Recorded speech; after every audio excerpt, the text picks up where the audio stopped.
NOAA has officially issued an El Nino advisory, and scientists are warning this one could be the strongest on record.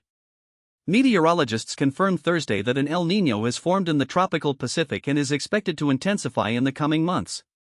El Nino is the name given to a natural phenomenon that occurs every few years when trade winds shift and the surface of the Pacific Ocean warms. That warming ripples outward, disrupting weather patterns across the entire globe.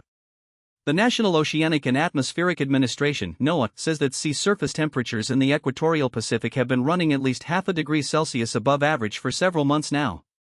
They're putting a 63% chance on temperatures climbing 2 degrees Celsius above the norm, which would classify this as a very strong event.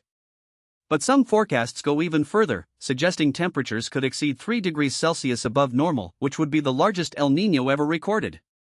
Malte Stuker, director of the International Pacific Research Center at the University of Hawaii, put it bluntly, "We don't really have an analog for that. In a warming world, that would be pretty catastrophic." Here's why this matters. El Nino doesn't just tweak the weather, it supercharges extremes that are already getting worse because of climate change. We're talking intensified floods in parts of the Americas, severe dryness across South and Southeast Asia, Australia, and Southern Africa.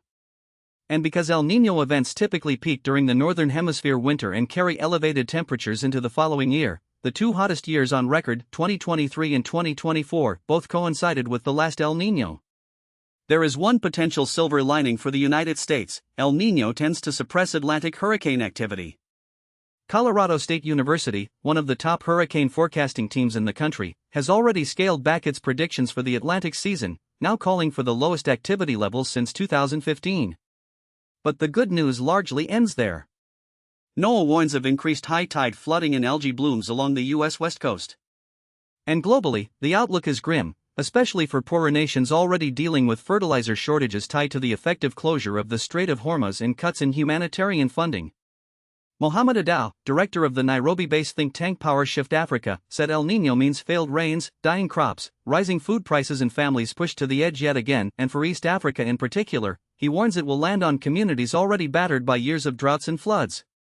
No two El Nino events are identical, but scientists are watching this one closely because if the forecasts hold, we may be entering territory we have never seen before.